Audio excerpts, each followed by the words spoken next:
you've never seen an expression of joy like I saw that day, as they realized that companies were acting on the work that they had set in motion. Senator Dole, there is likely not a thing I could say about the many good things we see happening today for military and veteran caregivers that is not in some way directly connected to the work of the Dole Foundation and your exceptional team. So please join me in congratulating Senator Elizabeth Dole on receiving the Leo Gorsuch Award and in recognition of a lifetime of public service and dedication to our nation's military community.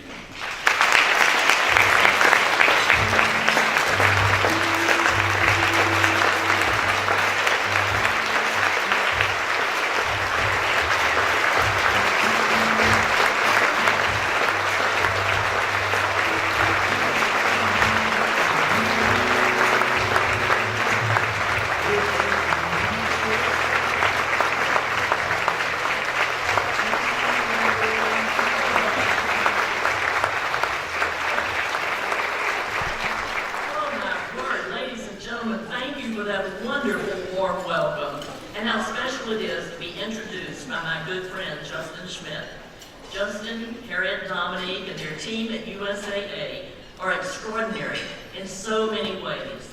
Just last week, in fact, it was reported that USAA has doubled its charitable giving, contributing over $38 million this year to organizations all across the country, many in this room.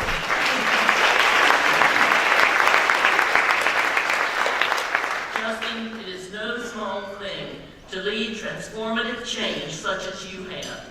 Thank you for your passionate leadership and for the difference you're making in the lives of those we serve. And Jim Lorraine, my heartfelt thanks to you and everyone at America's Warrior Partnership for this tremendous honor. I've been so impressed by what AWP has accomplished and how you've activated and empowered so many communities across our great nation to better support those who have served our country. It is humbling indeed to receive an award named for Colonel Thorsness, a tremendous role model for how to live a life committed to serving others.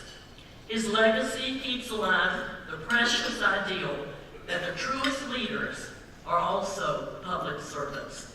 It is an ideal that was formative to our democracy and remains critical to its survival. And ladies and gentlemen, servant leaders like Colonel Thorsness and his cellmate, and my good friend, the late Senator John McCain, are not driven by power. Their motivation is echoed in how President Lyndon Johnson described the presidency when he said, "The burden of the president's responsibility literally opens his soul. No longer can he accept matters as given. No longer can he write off hopes and needs as impossible." Servant leaders take on causes bigger than themselves. As many of you well know, committing yourself to solving societal challenges is far from easy. It comes with hard work and little glory. Problems are complicated and interconnected, yet our nation's standing as the world's greatest example of a free society has always relied on servant leaders, setting aside their own comforts, caring little for their own legacy, to do what's right for America.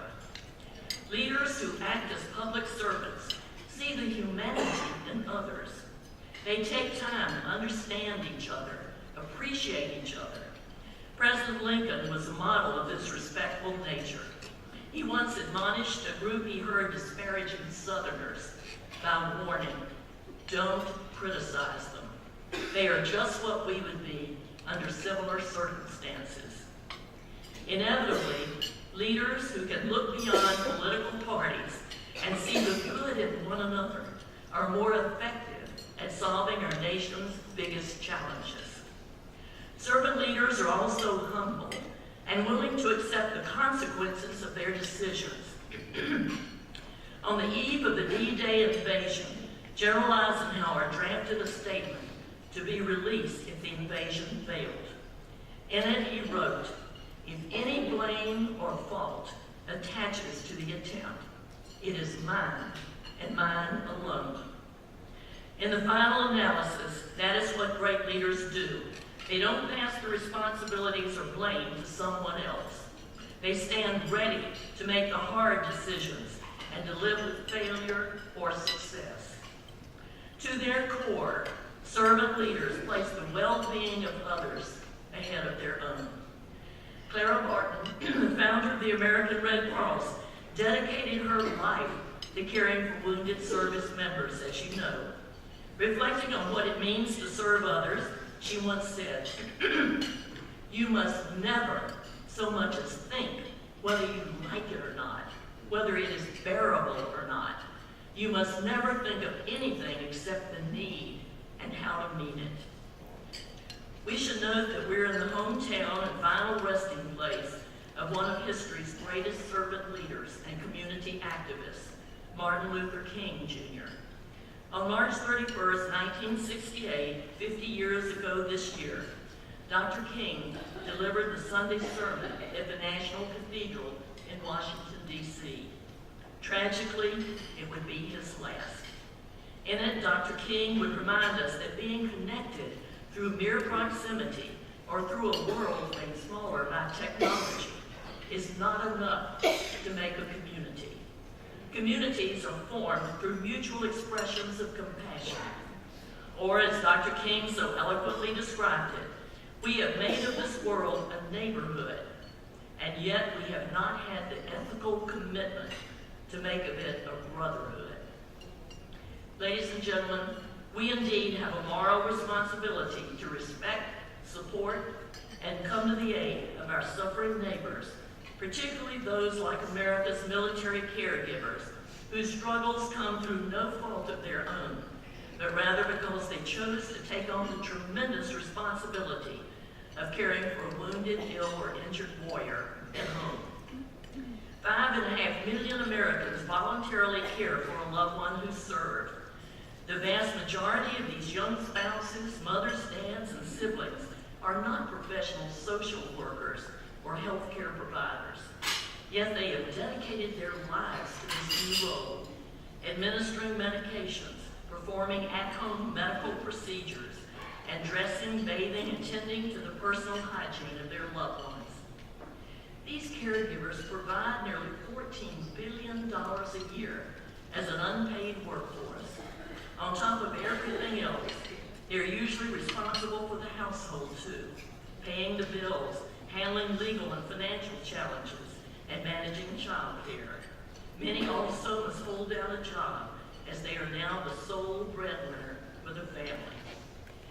Caring for a veteran is indeed complicated and all-consuming, and it takes an enormous toll. Caregivers experience elevated rates of isolation, depression, physical ailments, family strain, and financial and legal troubles.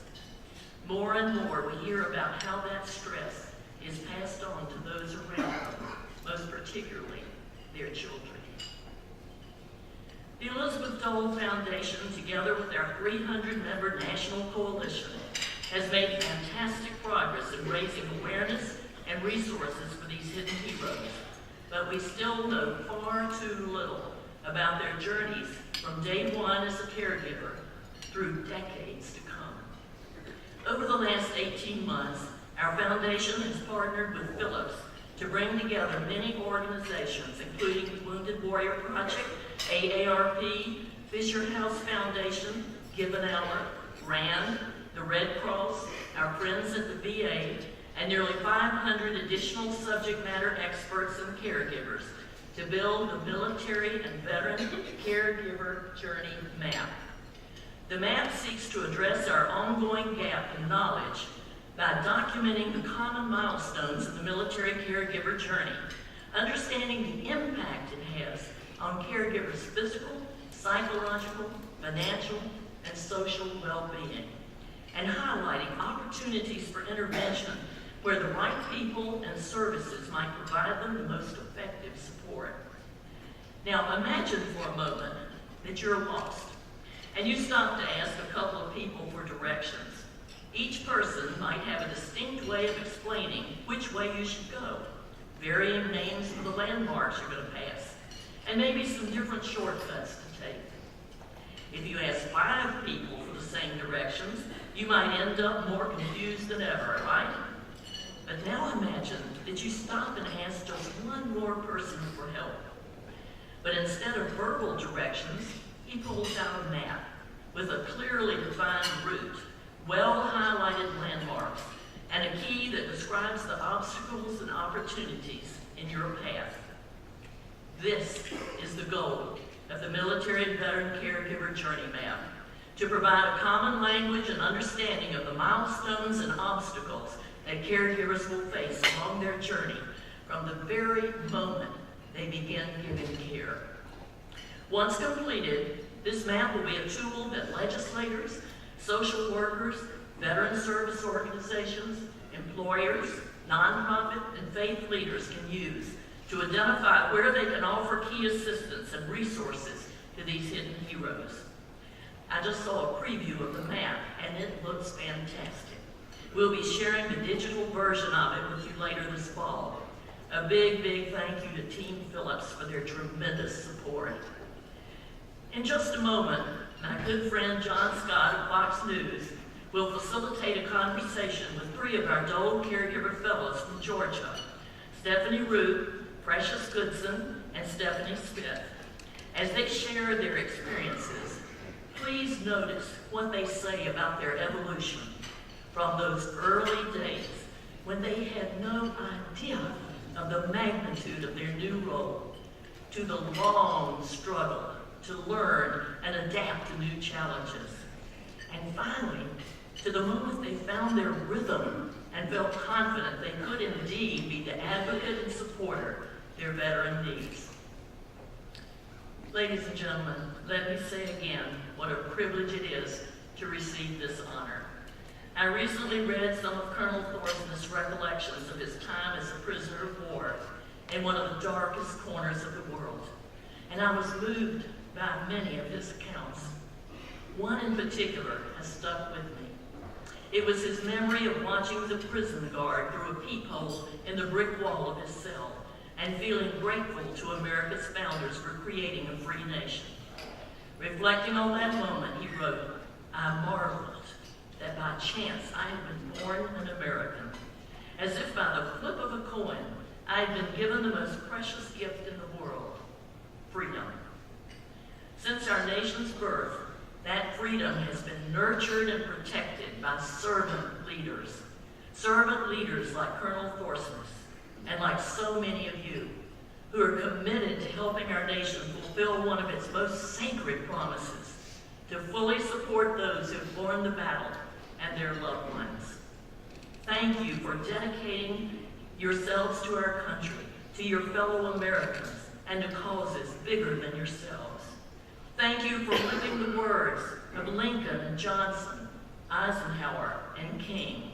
And thank you for continuing the tradition of servant leadership that has shaped our nation and made the United States the greatest country the world has ever known. God bless each and every one of you, and God bless this great land of the free, America. Thank you so much.